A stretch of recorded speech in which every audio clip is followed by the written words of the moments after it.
Hello everyone, and welcome back to our backyard garden. Today's Saturday, April 4th, 2020. I want to wish everybody good health and stay safe. Well, today I want to show you everybody our seed tray, and then I'll also give you guys some update on some of our plants. So what you see here is one of my seed tray, come with a very beautiful clear dome here. The tray, let's take a look real quick. Let me remove the dome here. Now this is a nice tray here. It comes with a dome.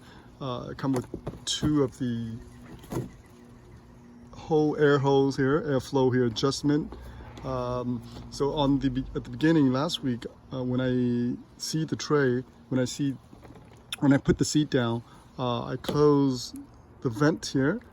So to allow more moisture, to keep more moisture inside, to build up high level of humidity. So that's what the seed requires. That's what the seed needs in order for them to germinate fast. Okay, so you can do this to adjust the airflow. And once the seed germinate, you would like to allow some airflow inside here. Now, even though I have the vent open, there will be plenty of humidity built up inside. As you can see here, all this moisture built up here. So once you cover it like this, so okay, so the tray, the dome is about maybe 8 inches tall. The plant right now may be about 1 inch, and the plug is about 1.5 inches. Okay, so they can grow up to maybe 6 inches inside here perfectly fine. And that's, you typically don't allow the plant to grow that tall. All right, so let me remove the dome here for 1 second. And the plug is about 18 inches across here and maybe 10 inches wide. It has 6 plug across and 12 across here and 6 the other way. So it's 72 plug total. Here, take a look here. Now this bottom tray here is used to hold the moisture, the water. Sometimes you don't want to water the top because the plant is very small, the seeds are very small. If you water it, you might damage the plant or just flush out the seeds. So you can actually put water beneath here, and the water will wake up to the top and the plant will get plenty of moisture. And here's a proof of that. You can see that the roots are already penetrating through the plug here and going down to the tray because the tray has a lot of moisture. All right, so that's very nice. Now remember, when you put this tray, when you see this tray and you have the dome cover it, try not to put it in direct sunlight, because if you do so, the heat inside will build up very hot. So that once the dome is on, it's covering it, it will get very hot, and you definitely don't want to put in direct sunlight. So this spot here, it's nice and shady. You can see here I have plenty of plants here. Okay, right now we are on the onset of spring, so the temperature is nice and warm. What the seed needs is really a bit warmth, temperature, and a little bit of moisture. They don't need direct sunlight yet until they start growing. So once they start growing like this, they do need some sunlight, but not direct sunlight, because direct sunlight can actually burn them. For now, they might just need a little bit of morning sunlight. That's fine. But afternoon, when it's too hot, you definitely don't want to put them in the sunlight. Also, once you seed the tray, you want to overseed. Well, what that means is I just overseed. You don't want to put one seed in each plug. You want to put as much as you can, the entire package. And some will germinate, like this one here, beautiful, has almost 10, and this one here, nothing. So it's all about probability and and chance of success rate. You want as much seed as possible so you can have as much high chance of germination. And once they germinate, you can always remove them. You can always thin them out. Now, once they get a little bit taller, I will transfer them over to a different 6-pack like this one.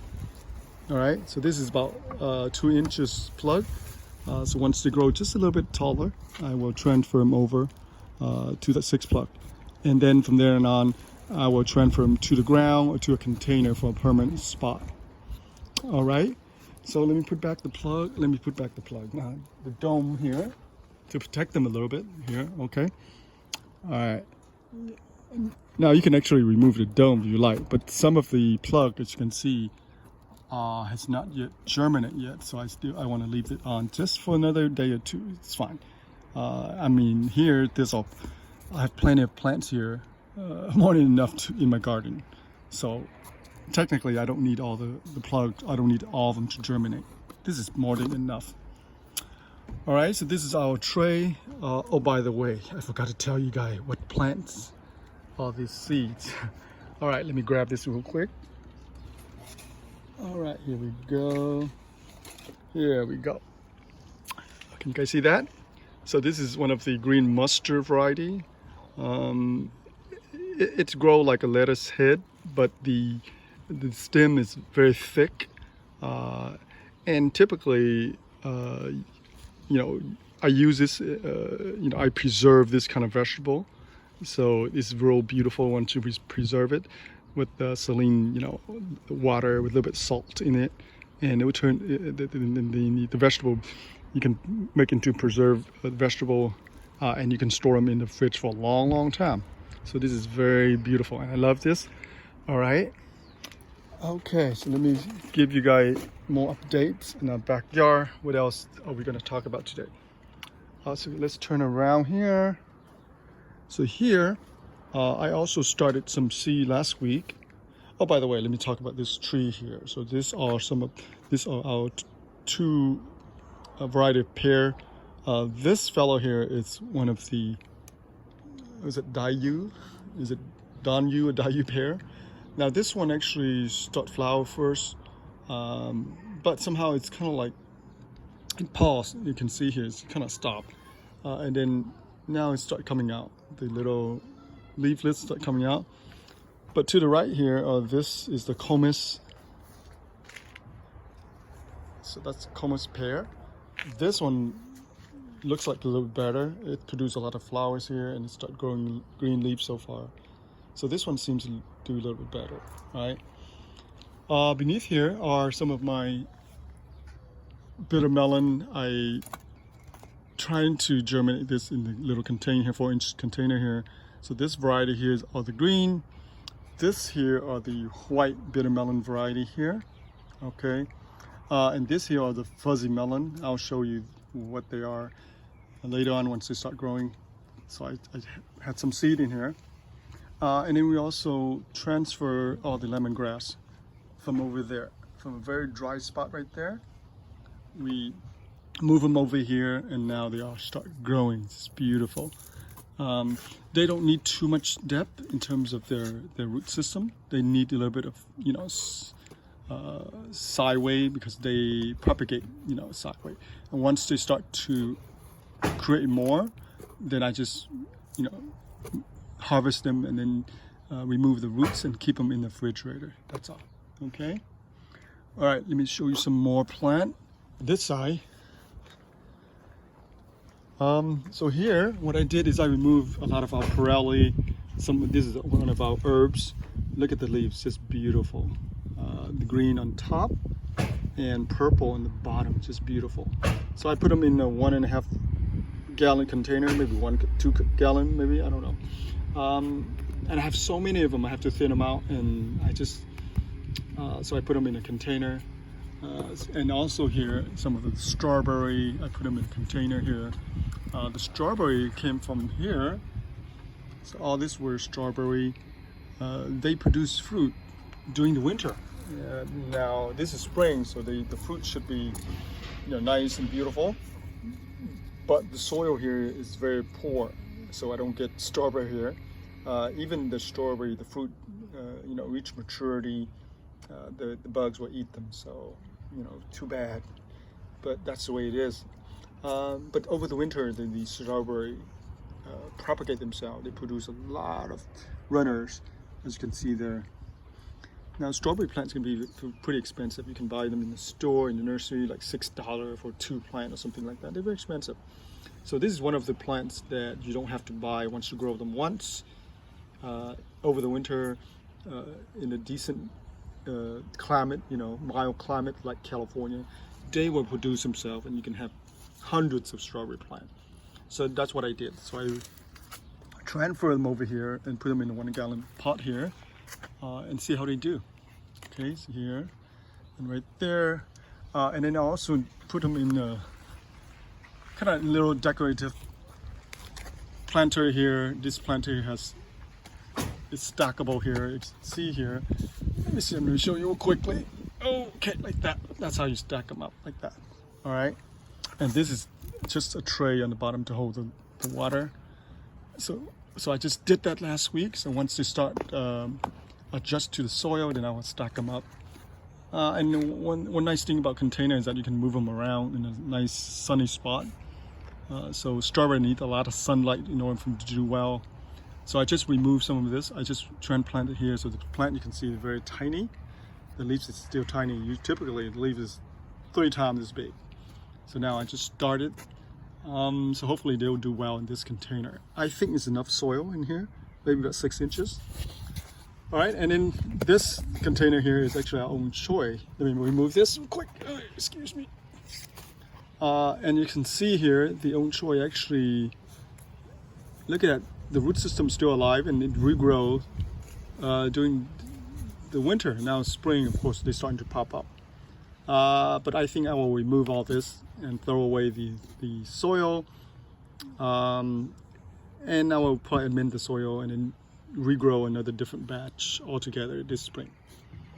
Okay, so let me put this back for now. All right, let's go to this corner here. And this is our container, our garlic container here. I planted about maybe 25 in here, I think. And so far they're doing exceptionally well. Last week they were just about 4 inches. Now they double in size. Look at this one, just beautiful. A few of them looks a little bit dry. This one here, and this one look a little bit dry. But overall, they are doing just fine. So again, this is another container. The soil is well amended. You need a lot of good amendment soil in order to do well in a container. Next to it is the flower pot here. This is one of our California flower, native to California. The seed was in here, so it came back naturally by itself. So the seed fell into the container and it regrowed and it put out beautiful orange flower. And this third container here, I just put down some seeds here. I think I put down cilantro. Yeah, cilantro. So this year I'm trying to grow more cilantro in the container. They don't need too much space because all you do is harvest the leaves. You don't necessarily need a lot of space. All right, and I use a lot of cilantro and I use a lot of garlic in my cooking. So I think it's worth growing them because the cilantro, when you grow them in the garden, the taste and the smell of it is absolutely wonderful. All right, so let me go back to the backyard there and then to give you a little more update on a few more plants before we go.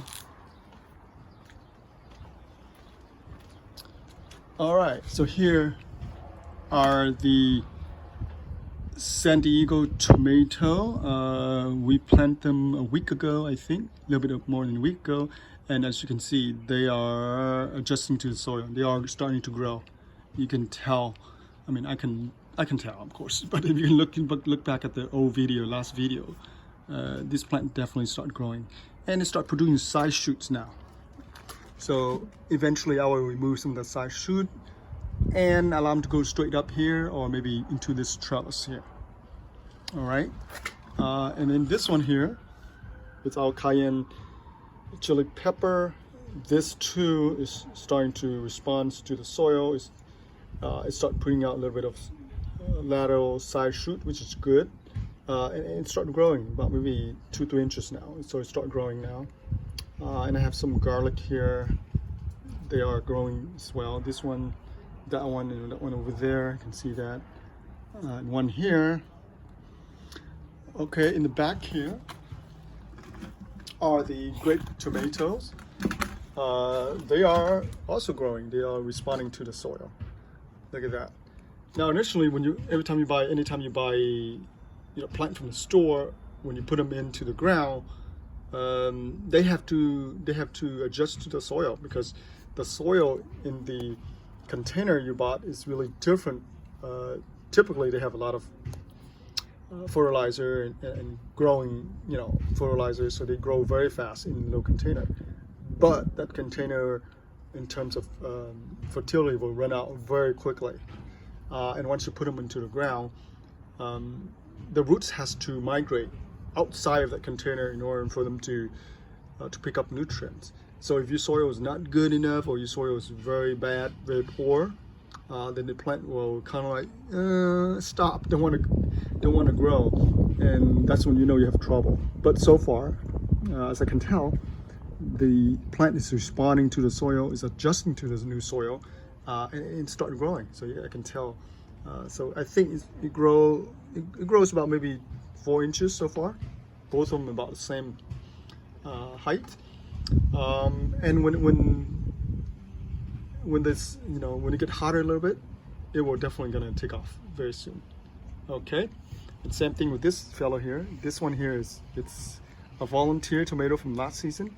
As you can see, it's starting to really growing right now. It's starting taking off, and all the mint here are just beautiful. Look at that. Because I amend the soil here, so there's a lot of fertility. So that's why the mint is responding. Look at that leaves. Isn't that gorgeous? Beautiful mint. All right. So I want to give you guys a little more update here. So here, excuse me. So what we did here is we seed some more of the mixed lettuces. But this time I just do a few rows here. So I don't want to grow too much because I don't have enough space.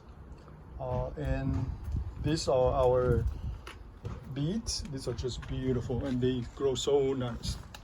And by the way, all this nice, beautiful little tender leaves here, they actually use them in gourmet salad, and it's kind of very expensive too. If you notice that, if you buy them from the store, the young tender leaves here is actually edible, and people use them in gourmet salad. It's very beautiful. Look at that. It has a nice deep red stem, green leaves. In contrast, look at all the vein coming out. Just beautiful. Right, so they are doing excellent. And they respond very well to the fish fertilizer, so I noticed that. Even though they kind of close, but once the roots, once the bottom roots reach a certain, maybe 2 or 3 inches, I'll harvest it. So it's not a big deal. All right, and here I removed all the herbs, Pirelli here. It used to be here. I removed at least, 30, 40 plants here. Sometimes I just hate to do that. I hate to remove any plants because they grow so well, but I don't have enough space, so I have to remove them to make more space for other plants. And look at this here. Look at this fella here. Isn't that gorgeous? Oh my God, this is such a beautiful looking plant. Look at the underside, purple, beautiful. Now, I transfer some of them into the container. So, but this variety here grow very well in the sandy soil. They don't need much nutrients, as you can see. They just need some moisture and well-drained soil, and they will do just fine. Look at all this guy here. Not much care here, but they do so well here. They need some sunlight, a bit of sunlight, and they will do just fine. All right. Okay, so one more thing here. So here, I want to give you guys also an update on the beets. Last week, I transferred some of them over here, and I spaced them out maybe 8 to 10 inches here. So compared to the one in the soil, in that spot over there, This, you know, got kind of disrupted a little bit because once you transfer them, it takes times for them to adjust to a different environment, even though it's, you know, it's still in the soil. But the root system were disturbed, so it takes a little bit of time for them to come back. But now you can see they are fully erect, they're standing up straight, they're not falling over. So that means they will respond to the soil and they are starting to grow.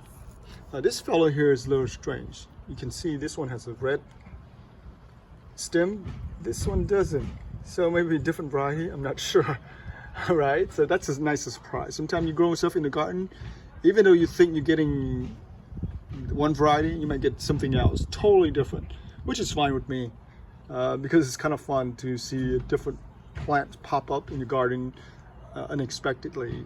All right, so that's fine to me. I don't mind that. We have another garlic plant here from last season. It's kind of hanging around for a while now. It didn't want to grow, but I just leave it and it survived through the winter. So I just leave them. Beautiful. And that portion of the garden right there, I started to amend the soil, add a lot of amendments to the soil. So I'm cleaning them up now. So we're ready to plant whatever we need to plant for this season. And all the trellis you can see is bare, nothing yet, because we haven't planted out anything yet. This season I'm gonna be very strategic about this because I need to plant certain variety that use the trellis to climb up to the trellis climber, so they don't block out other plants. So I have other bitter melons in mind, fuzzy melons, millibar spinach, what else? Maybe beans. So a lot of variety that require a trellis, and they will be planted out very soon. All right, so that's it for our video for today. Please subscribe to our channel and please hit the bell button for the alert. When I post a new video, you'll get an email directly to your email. And thank you for watching, and please stay safe, and wish you healthy and your family too. Okay, thank you for watching. Bye for now.